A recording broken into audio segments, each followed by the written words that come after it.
खूबसूरत किन्नर शोभा पड़ोसन के बेटा होने पर अपने किन्नर साथियों के साथ उसके घर पर जाती है और लड़के को गोद में लेकर कहती है, हाँ, कितना चांद का टुकड़ा है तेरा बच्चा सीमा।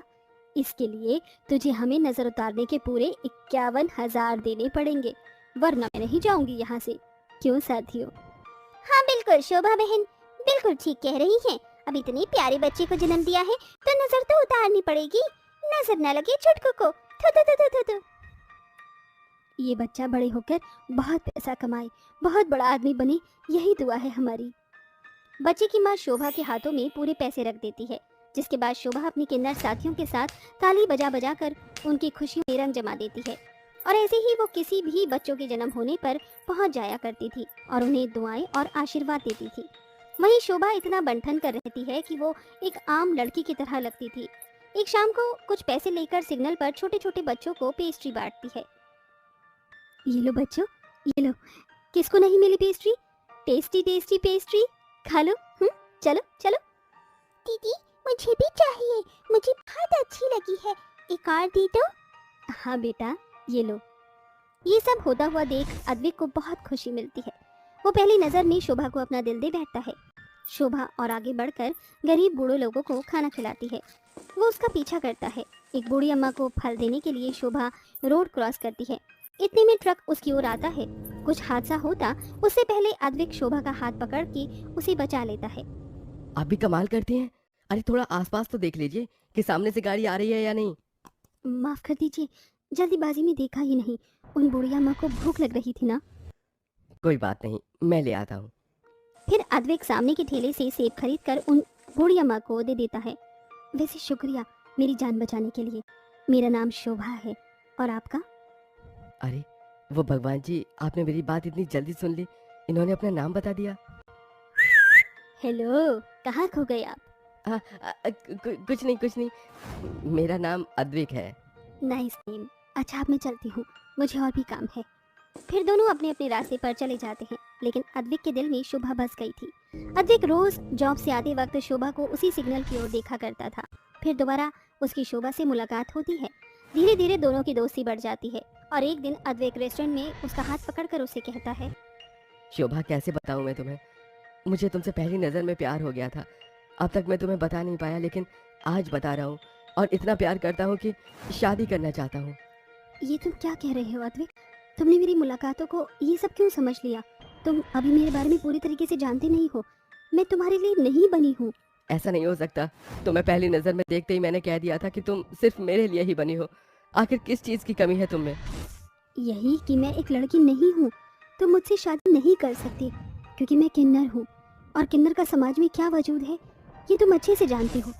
हम थर्ड जेंडर वाले लोगों की कोई जिंदगी नहीं है, सिर्फ लोग मजाक उड़ाते हैं। क्या तुम किन्नर हो?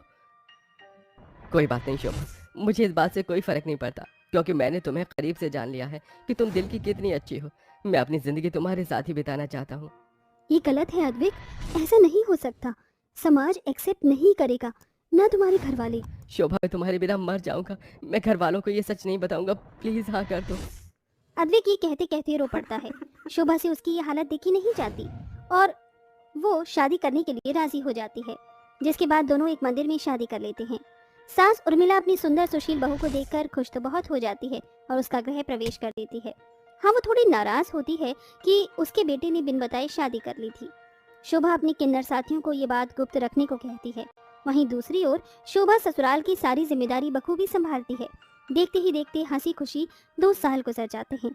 फिर एक दिन उर्मिला कहती है, तुझे कोई दिक्कत हो रही है क्या?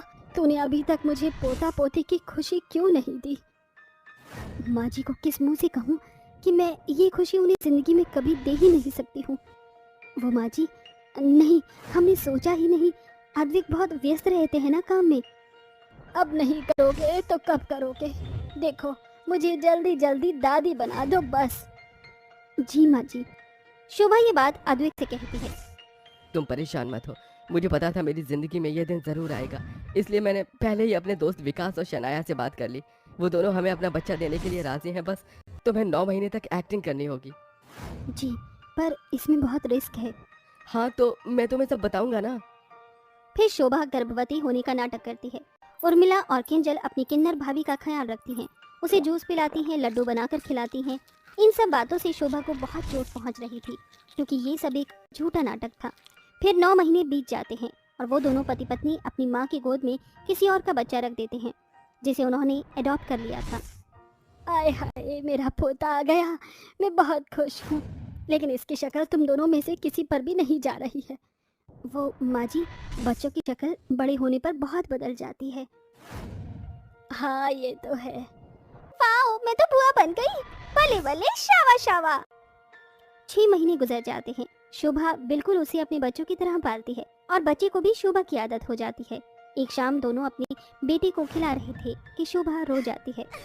क्या हुआ? अब तुम फिर क्यों रो रही हो? इसीलिए क्योंकि मैंने कभी सोचा ही नहीं था कि मुझे माँ बनने का सुख प्राप्त होगा। पर अब हम ये सच्चाई कब तक छुपा पाएंगे कि ये बच्चा हमारा नहीं है। ये सारी बात दरवाजे पर खड़ी उर्मिला और महेश सुन लेते हैं, जिससे उर्मिला चिल्लाती है कि किंजल भी आ जाती है। मेरे साथ इतना बड़ा धोखा किया, मेरे नहीं बल्कि पूरे परिवार के साथ। जिसको मैं बहू समझकर इतना प्यार करती आई, वो एक किन्नर निकली। ये किन्नर मेरे घर की बहू कभी नहीं हो सकती। चल निकल इस घर से। माँ जी, पापा जी, हमारी बात तो सुनिए, हम मजबूर थे, एक बार हमारी बात तो सुन लीजिए। सुनने को क्या रह गया है अब? शर्म आती है जरा सी भी? और कैसे दूसरे के बच्चे को पाल रही है? माँ पापा, एक बार हमारी बात तो सुन लीजिए। अद्विक अपनी माँ को बहुत रोकता है, लेकिन उर्मिला शोभा का हाथ पकड़कर उसे घर से बाहर निकाल देती है, जिसके बाद वो बहुत रोती है। वहीं बच्चा भी बिन माँ के 5-6 घंटे तक रोता रहता है। रात हो जाती है। क्यों भगवान, क्या हम जैसे किन्नरों को खुश रहने का हक नहीं है? आपने मुझे इतनी खुशियाँ दी और उसके बाद सब छीन लिया। मैं अपने बच्चे के बिना कैसे रहूँगी? मुझे उसकी आदत सी हो गई है। उसने दूध भी नहीं पिया होगा अभी तक। एक तरफ किन्नर शोभा घर के बाहर बैठकर रो रही थी, वहीं दूसरी ओर अद्विक अपनी माँ से कहता है, माँ देखो, मेरा बेटा विभू कितना रो रहा है, उसे अपनी माँ की बहुत याद आ रही है। शोभा भी इसी तरह से परेशान हो रही होगी। आपको इसी बात की तकलीफ है ना कि शोभा एक किन्नर है? पर माँ, एक बार सोच कर देखिए, क्या किन्नर लोगों की कोई जिंदगी नहीं होती? मुझे सब कुछ पता था, ये सब जानने के बावजूद भी मैंने शोभा को अपनाया। क्या ये लोग सिर्फ ताली बजाकर ही रह जाएंगे? इनका मन नहीं करता आम लोगों की तरह खुश रहने का? और शोभा में किस चीज़ की कमी है? आज तक आपको नहीं पता था, तो उसने कितने अच्छे से घर को संभाला है। अगर आप इस बात को नज़रअंदाज कर दो तो हम पहले की तरह खुशी खुशी रह सकते हैं। अरे तेरा दिमाग खराब हो गया है क्या उस किन्नर की वजह से? आप होश में तो हो कि आप क्या बोल रहे हो? मैं होश में हूँ। अब आप जैसे लोगों को होश में आना है कि किन्नर जैसे लोगों को भी अपनाया जाए, ताकि वो अपनी आम जिंदगी जी सके। इन सब बातों से पूरा परिवार सोच में डूब जाता है और आखिरकार उर्मिला को एहसास होता है। सही बोला बेटा, जब तक मुझे बहू के बारे में नहीं पता था, तब तक सब अच्छा था। अगर हम जैसे लोग अपने मन से ये बात ही हटा दें कि किन्नर जैसा कुछ नहीं है, तो हम अपनी जिंदगी बिता सकते हैं। मैं अपनी बहू को वापस लाने जा रही हूँ। ला, मेरे पोते को दे। थैंक यू माँ। फिर दरवाजा खोलकर उर्मिला अपने पोते को बहू के हाथ में दे देती है। शोभा अपने बच्चे को बहुत पुचकारती है। बहू, मुझे माफ कर दे, मैं तेरी भावनाओं को समझ नहीं पाई। ये परिवार तेरा ही है और तू हमारे साथ ही रहेगी। शुक्रिया माँ जी, मुझे समझने के लिए। इस तरह शोभा अपने बच्चे और ससुराल वालों के साथ खुशी खुशी रहती है और सर उठाकर जीती है, क्योंकि अब असल मायने में उसके ससुराल वालों ने सही पहचान के साथ जो अपनाया था उसे। रेशमा और चंदन के 4 बेटे थे, नरेश, राहुल, सुरेश और पवन। चारों बच्चों ने अपनी पढ़ाई 12वीं कक्षा तक की हुई थी। वह एक मिडिल क्लास फैमिली से थे। उनका कहीं काम नहीं चल रहा था, इसलिए वह अपने घर को गिरवी रखकर एक काम शुरू करते हैं, जिसमें वह कई एम्प्लॉय को काम देते हैं। उनका काम चलता है, वहीं साथ के साथ चारों एक अमीर घर की बहनों को डेट करते हैं, जिनका नाम स्वाति, अवनी, माही और कीर्ति था। काम से चारों भाइयों को फुर्सत नहीं मिल रही थी। फिर वीकेंड आने पर वह अपनी चारों गर्लफ्रेंड के साथ गोवा के बीच जाते हैं, जहां पर वह खूबसूरत सा लंच कर रहे थे। वाह नरेश, ये जगह बहुत अच्छी है, मैं कब से यहाँ पर आना चाहती थी। Thank you so much. तुम चारों तो अमीर हो, तुम्हें तो किसी ग्रुप की भी जरूरत नहीं, तो पहले क्यों नहीं आई? वो क्या है ना, शायद डेस्टिनी ने ये तय किया था कि हम चारों बहन और तुम चारों भाई यहाँ मिले। खैर ये सब बातें छोड़ो, कुछ मस्ती हो जाए। हाँ बिल्कुल, क्यों ना हम सब यहाँ पर वॉलीबॉल खेलें। चलो चलो। और उसके बाद बीच बीच में डांस। फिर चारों कपल एक साथ वॉलीबॉल खेलते हैं। उसके बाद गोवा के बीच में एक दूसरे को धक्का देकर एक दूसरे पर पानी की छींट डालकर मजे करते हैं। बस बस बस करो सुरेश, ये तुम क्या कर रहे हो? अभी तुम्हें बताती हूँ। हाँ फिर अभी मैं भी बताता हूँ, ये लो और पानी लो। अरे भैया यहाँ पर तो बहुत मजा आ रहा है। हाँ, हमें अपने पार्टनर के साथ काफी समय हो गया है। अब तुम चारों भाई हम बहनों से शादी कब करोगे? यार घर गिरवी रखा है, पहले उसका लोन चुकाना है तब शादी करेंगे। ऐसा लगता है कि हम चारों आ जाएंगे तो घर का राशन पानी बढ़ जाएगा, इसलिए शादी नहीं कर रहे। अरे नहीं, ऐसी कोई बात नहीं है। तो फिर बुराई क्या है नरेश, शादी कर लो ना। ठीक है, हम चारों शादी कर लेते हैं। फिर चारों बेटे अपने माता पिता को शादी के बारे में बताते हैं। इस तरह चारों मिडिल क्लास भाई अपनी अमीर गर्लफ्रेंड से शादी कर लेते हैं। फिर कुछ ही दिनों में बहुएं अपने ससुराल की सारी जिम्मेदारी बखूबी संभाल लेती हैं। एक दिन सास रेशमा अपनी बहू से कहती है, क्या बात है, लगता ही नहीं कि तुम इतने अमीर घर से आई हो, कितनी आसानी से अपने ससुराल का काम संभाल लिया। बड़ी बहू, मुझे तो तुम्हारे हाथ की चाय बहुत पसंद है, एक कप और दे दो। ये लीजिए माँ जी चाय। पर मेरी चारों बहू बहुत अच्छा खाना बनाती है और माही बहू तो सबसे ज्यादा प्यारी है। बार बार पूछती है, पापा जी आपने दवाई ले ली, पापा जी आपने खाना खा लिया, आपको कुछ चाहिए तो नहीं? पापा जी, अब हम बहुएं आपकी सेवा नहीं करेंगी तो और कौन करेगा? घर का काम करने के बाद आपसे बातें होती रहनी चाहिए, है ना? हाँ बहू। अच्छा हम सब निकलते हैं, लंच देने की कोई जरूरत नहीं है। हमें लेट हो रहा है, चलते हैं, 8 बज गए। पर आपको इतनी जल्दी जाने की क्या जरूरत है? रोज तो 10 बजे जाते, आज कैसे? और अभी तक तो टिफिन भी नहीं बना। इसीलिए मना कर रहा हूँ, वो दरअसल बार बार बैंक से लोन वालों के फोन आ रहे हैं, उनको पेमेंट देनी है और हम चारों भाइयों को आगे से पेमेंट नहीं आई है तो उसी की डील करने जा रहे हैं, नई प्रोजेक्ट की। ठीक है, बस जल्दी से सारा काम हो जाए आप लोगों का। फिर चारों भाई ऑफिस के लिए जल्दी निकल जाते हैं, जहां वो अपने क्लाइंट से मिलते हैं, नए प्रोजेक्ट की प्रेजेंटेशन करते हैं और पुराने क्लाइंट से पेमेंट मांगते हैं, लेकिन कुछ हासिल नहीं होता। चारों भाइयों को बार बार बैंक के लोन वालों के कॉल आते हैं। मेरे तो कुछ समझ नहीं आ रहा, हमने इतना बड़ा अमाउंट लिया और अपने घर को गिरवी रख दिया। इस काम को इसलिए शुरू किया था कि सब कुछ अच्छा हो जाए, फिर पेमेंट भी बाकी है और अब डेडलाइन भी खत्म हो गई है। हम पैसों का कैसे इंतजाम करेंगे? यही टेंशन तो मुझे हो रही है, क्या करूं समझ नहीं आ रहा। 4 दिन बीत जाते हैं। चारों भाई इस बात से बहुत परेशान होते हैं। बैंक वाले उन्हें बार बार कॉल करते हैं, उनसे पैसों का जुगाड़ नहीं होता और आखिरकार बैंक वाले उन्हें घर से निकालकर घर को सील कर देते हैं और ना चाहते हुए भी पूरे परिवार को वो घर खाली करना पड़ता है। बैंक वाले उनके घर को सील कर देते हैं। फिर पूरा परिवार भटकते भटकते किसी खाली प्लॉट में आता है, जहां साइड में एक बदबूदार नाला भी था और बड़े बड़े सीवर के पाइप थे। तेज बारिश होने के कारण पूरा परिवार उन 3 सीवर के पाइप में आकर बैठ जाता है। लगता है अब हमें यहीं पर रहना पड़ेगा। हमारे पास कोई और चारा भी तो नहीं है माँ। वो तो अच्छा है, बारिश के समय पर हम इस पाइप में आकर बैठ गए। अब से यही हमारा ससुराल है। दीदी, यहाँ पर बहुत बदबू आ रही है। क्या कर सकते हैं अब? माँ जी, हम सबको इतनी प्रॉब्लम हो रही है, हम अपने डैड से बात करते हैं, वो आपको पैसे दे देंगे। नहीं बहू, मेरे चारों बेटे अपने ससुराल से पैसे नहीं लेंगे, तुम्हें अपने पतियों का साथ देना चाहिए इसमें। ठीक है माँ जी।